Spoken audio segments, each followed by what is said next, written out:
میرے خدا مجھے اتنا تو معتبر کر دے، میں جس مکان میں رہتا ہوں اس کو گھر کر دے۔ کون سا خیال کس وقت شعر بن جائے آپ کو نہیں معلوم۔ تو مجھ سے ہمارے بھائی نے کہا کہ ارے افتخار آپ مشاعرہ کیوں نہیں پڑھتے؟ میں نے کہا مجھ سے کوئی کہتے ہی نہیں ہے پڑھنے کو۔ اچھا، کیا شاعر معاشرے میں نوجوانوں میں کوئی امید کی کرن جگا سکتے ہیں اپنی شاعری کے ذریعے؟ یہ رجحان ہو سکتا ہے؟ شعر پڑھنا شروع کیے تو ہم تب سے سن رہے ہیں کہ یہ جو دن ہے یہ اچھے دن نہیں ہے، یہ ختم ہو جائے گی، رات جو ہے یہ ہمارے بعد اندھیرا نہیں اجالا ہے۔ سر کوئی ابھی تک یادگار واقعہ پاکستان کے حالات کے مطابق کبھی کوئی ایسا واقعہ ہو جو آپ کو ہٹ کیا ہو اور آپ کے دل نے کہا ہو کہ یہ مجھے لکھ دینا چاہیے؟ دیکھیے ایسے ہے کہ کون سا خیال کس وقت شعر بن جائے آپ کو نہیں معلوم۔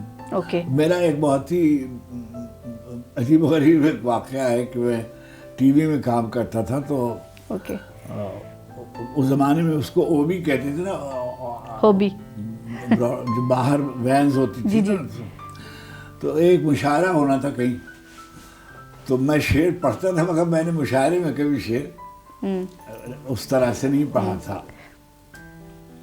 تو حمایت علی شاعر صاحب مرحوم اور یہ جو ہمارا بعد میں ٹی وی کے ایم ڈی ہوئے اختر وقار جی، ہم لوگ گئے ہوئے تھے ریکارڈنگ کرنے کے لیے اس مشاعرے کی۔ تو مجھ سے ہمارے بھائی نے کہا کہ ارے افتخار آپ مشاعرہ کیوں نہیں پڑھتے؟ میں نے کہا مجھ سے کوئی کہتے ہی نہیں ہے پڑھنے کو۔ تو انہوں نے کہا کہ اچھا آج پڑھ دیں۔ تو میں نے کہا آج تو یہ قومی مشاعرہ ہے۔ تو کہنے لگے تو پھر قومی مشاعرہ کیا ہے، ابھی تو دو گھنٹے باقی ہیں، تو تم شعر کہہ لو۔ اچھا میں نے کہا اچھا، میں ایک غزل کہہ رہا تھا اور میں نے اس میں 2 شعر کہہ لیے۔ اچھا آپ بھی دیکھیے کہ میں صرف یہ کہہ رہا ہوں کہ کیونکہ قومی مشاعرہ 23 مارچ کا، تو وہ اور طرح سے میں نے وہ شعر کہا اور وہی شروع میں اتنی اس کی شہرت ہو گئی کہ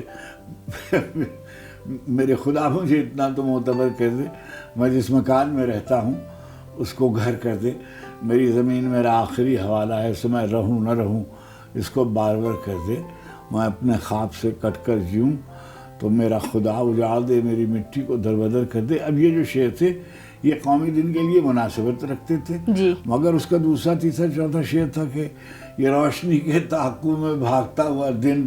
اب یہ غزل میں لکھ رہا تھا، مگر جب انہوں نے یہ بات کہی تو میری توجہات جو تھی وہ سب اور طرف مرتکز ہو گئی اور وطن کے حوالے سے وہ شعر ہو گئے۔ اچھا سب لوگ جو ہیں وطن کے حوالے سے مختلف طرح سے شعر کہتے ہیں، میں نے مختلف طرح سے، میرے ہاں بہت سے شعر ہیں جو اب جیسے میں پاکستان آیا تو میں اکیلا تھا، کراچی میں رہتا تھا، اور بہت جلدی میں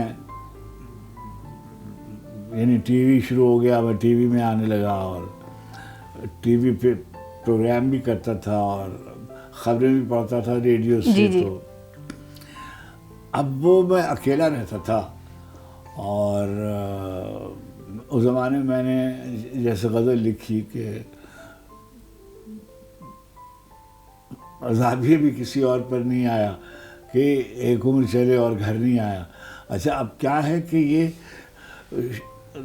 کو جی چاہتا ہے، کیا خواب کی طرح بکھر جانے کو جی چاہتا ہے، ایسی تنہائی کے مر جانے کو جی چاہتا، گھر کی وحشت سے لرزتا ہوں مگر جانے کیوں شام ہوتی ہے تو گھر جانے کو جی چاہتا ہے۔ اچھا اب یہ جو ہے یہ ایک وہ ریالٹی تھی۔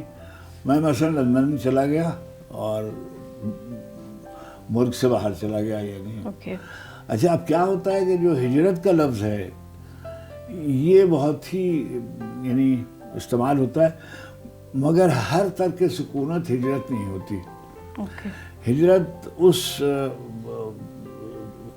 ترک سکونت کو کہتے ہیں جو کسی بڑے مقصد کے لیے کی جائے، یعنی ہجرت کا لفظ تو حضور علیہ الصلوۃ والتسلیم کی ذات گرامی کی نسبت سے ہے نا، کہ مکہ سے مدینے کا، تو جو مہاجر ہیں وہ مہاجر کہلانے کا حقدار ہے جس نے کسی بڑے مقصد کے لیے اپنے گھر کو اور اپنی قربانی دی ہو اور ترک وطن کی.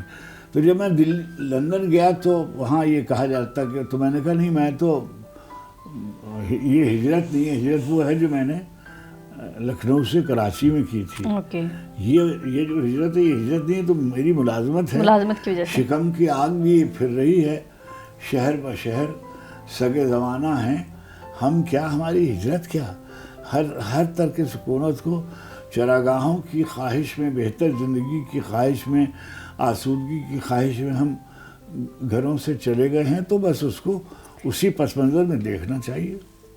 جی سر، جو حالات چل رہے ہیں، نوجوان بڑے مایوس حالات سے کہ پاکستان کے حالات یہ ہیں وہ ہیں، تو کیا شاعر معاشرے میں نوجوانوں میں کوئی امید کی کرن جگا سکتے ہیں؟ اپنی شاعری کے ذریعے یہ رجحان ہو سکتا ہے؟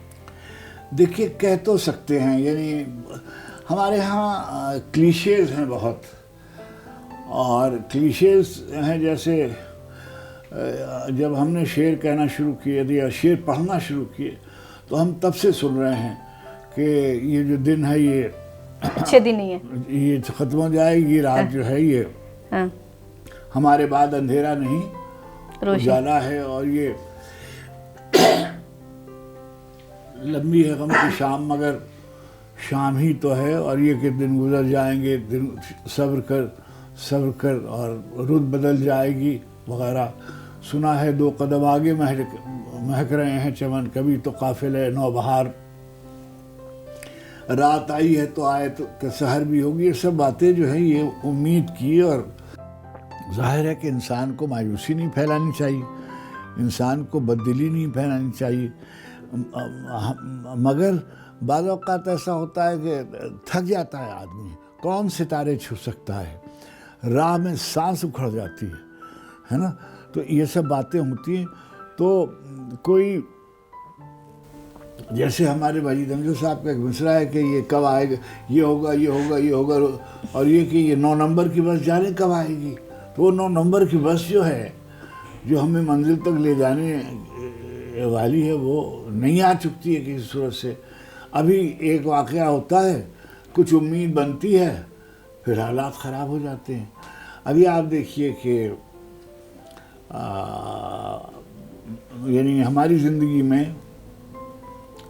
ہمارا وطن جو تھا وہ کسی کی غلطی ہو، مگر ایک مشرقی پاکستان کا سانحہ ہوا، عالمیہ ہوا، ہمارے اتنے لوگ قید میں رہے، آئے 90,000 قیدی، اور لیکن پھر یہ ہوا کہ امید بننے لگی کہ نہیں انشاءاللہ سب، اور بہت اچھا وقت آ گیا.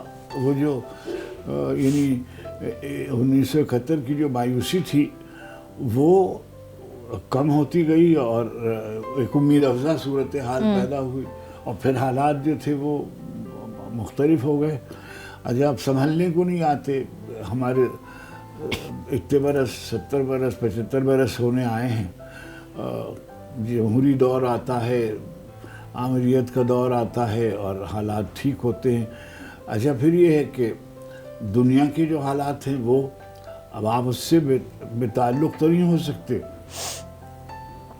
خود وطن عزیز میں کچھ نہ کچھ یعنی اب یہ جو طالبان کا قصہ ہے، خوارج کا قصہ ہے، ہمارے ہمسایہ ملکوں کی دشمنی کا قصہ ہے، یعنی کوئی چیز تو ایک بے یقینی کی فضا رہتی ہے. پھر دنیا کی جو بے یقینی ہے، یعنی ہم جس زمانے میں ہیں، یعنی میری عمر اتنی آئی، میں 80 برس کا ہو گیا، اور اب میں دیکھتا ہوں تو اتنا خراب عالمی سیاسی منظرنامہ میں نے نہیں دیکھا. میں نے دوسری جنگ عظیم کے حالات پڑھے ہیں، پہلی جنگ عظیم کے حالات پڑھے ہیں، تباہیاں ہوئی تھی، مگر میرا تجربہ اس کا نہیں ہے.